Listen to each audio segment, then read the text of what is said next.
이 어린이는 이제 영구치가 하나도 없고 전부 다 유치열이죠. 그래서 유치로만 이제 윗니 아랫니가 가득 차 있는 상태인데 매우 심하게 반대교합이 돼 있었어요. 그래서 어렸을 때 특징 자체가 밑턱 발달이 조금 더 이제 먼저 일어나고 아래턱이 늦게까지 천천히 오랫동안 자라기 때문에 이 시기에는 정상적으로 반대교합이 될 수 없어요. 그래서 반대교합 기미가 있거나 반대교합이 확실하게 된다. 이거는 무조건 비정상이라고 확신할 수 있어요.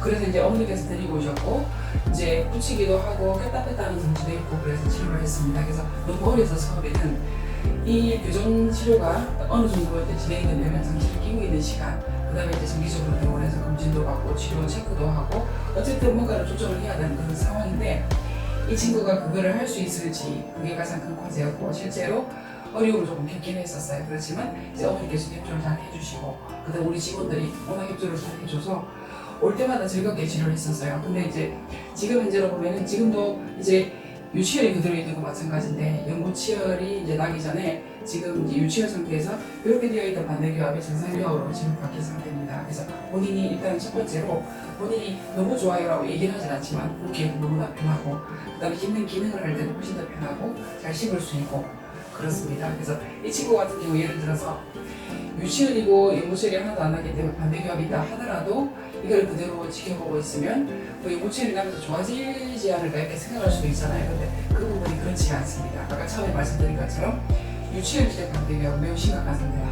그리고 저절로 좋아지지 않는다. 그래서 유치열 상태에서 영구치가 교체가 돼서 일부 부분적으로 약간 개선될 수는 있겠지만 어쨌든 전체적인 그림 자체가 반대교합으로 그대로 유지가 될 수 있어요. 그래서 유치열이 충분히 이 상태에서 정상교합으로 이제 교합 확보가 된다고 하면 영구치가 명출하는 데가 훨씬 더 유리할 수 있고 영구치가 나면서 그런 부분들이 잘 유지가 되기만 하면 되는데 반대로 유치열 상태를 그대로 반대교합을 영구치로 가져가게 되면 거의 10중 8분의 반대교합을 볼 수밖에 없다. 이렇게 볼 수 있겠습니다.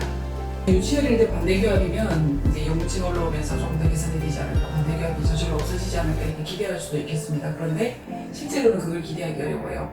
왜냐하면 아래턱이 한번 이렇게 윗니를 누르기 시작하면은 저절로 개선되기가 매우 어렵고 그리고 유치에서 영구치를 교환되는 그 시기에 봤을 때 어쨌든 체아들이 계속해서 변화가 생기죠. 변화가 생기기 때문에 아이가 정상적인 교합을 가질 수 있는 그런 환경이 안 되면 계속해서 그 반대 교합을 유지하는 쪽으로 턱의 위치가 고정이 될 가능성이 높습니다.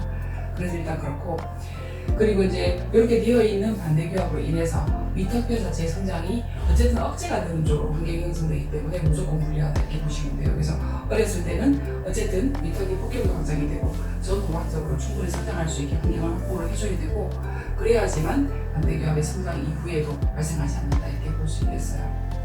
저도 이제 아이가 이제 남자아이가 둘이 있는데 이제 많이 컸죠. 근데 이제 어렸을 때 제가 병원에서 흔히 보는 아이들 유아기에 반대교합, 중학교 교합이 있어서 오는 경우에 우리 아이가 그렇다면 또 생각을 해볼 수 있겠죠. 근데 꼈다 뺐다는 장치에는 뭐 액티베이터도 있고 프런클도 있고 여러 가지 장치가 있을 수 있어요. 입안에 들어가는 부대 장치도 그렇습니다. 그렇지만 어쨌든 크게 분류를 해서 절대적으로 꼈다 뺐다는 장치에 의존을 해서 반대교합이든 어떤 그런 골격적인 구조화를 고치려고 하면 이건 100% 아이의 협조도에 의지를 해서 치료를 해야 되는 거예요. 그게 뭐가 문제냐? 아이들은 자연적인 상태가 말을 듣지 않는 게 자연적인 상태라고 생각이 들어요.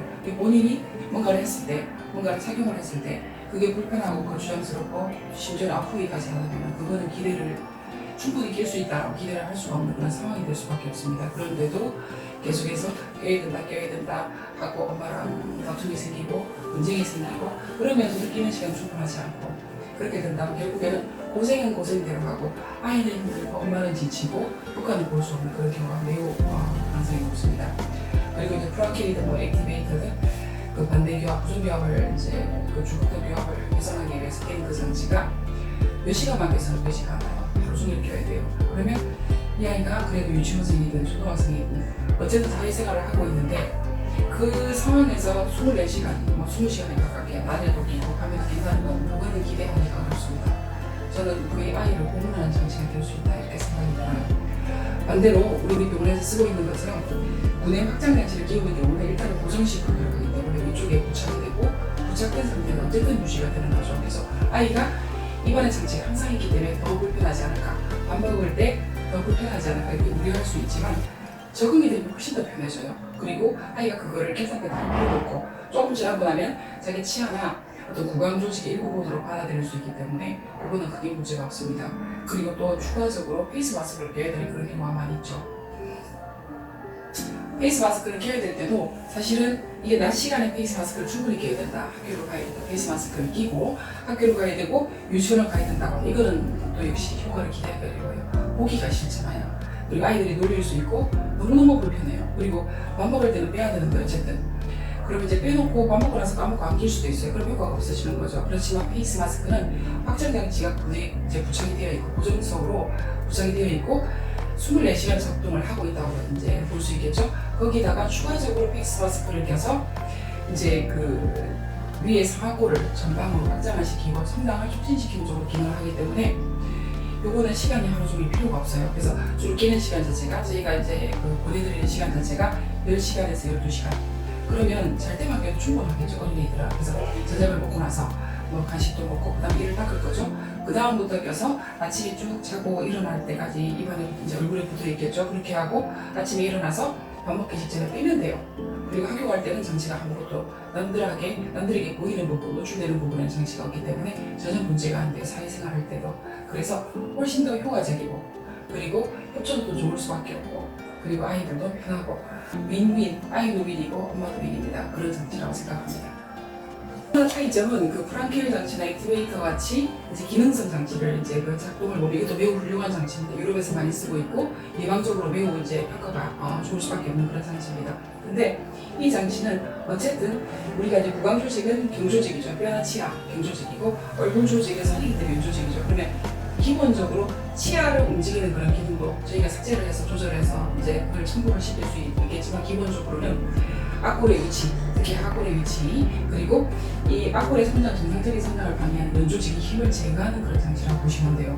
그러면 뼈에 직접적으로 어떤 다이렉트로 힘이 전달되는 부분은 없다, 부족하다 이렇게 볼 수 있겠고 반면에 우리가 지금 쓰고 있는 무게 확장 장치, 입안에 고정석으로 넣는 그런 장치는 입안에 24시간 붙어 있으면서 우리가 스쿨이나 이런 것들을 통해서 아주 서서히 어떤 그 성장의 잠재력이 충분히 있는 어린이들 같은 경우는 충분히 턱뼈의 어떤 이 턱뼈의 폭행을 성장시킬 수 있는 그런 힘을 충분히 가할 수 있고 그리고 거기다 플러스 페이스 마스크를 끼게 되면 확장이 일어나면서 더 잘 반응할 수 있어요. 그래서 확장 장치로 전체적인 뼈의 폭행을 넓히고 페이스 마스크를 껴서 전후방으로, 그러니까 전방으로 성장을 촉진시키는 그런 기능을 할 수 있는 부분이 가장 큰 차이점이라고 할 수 있겠어요.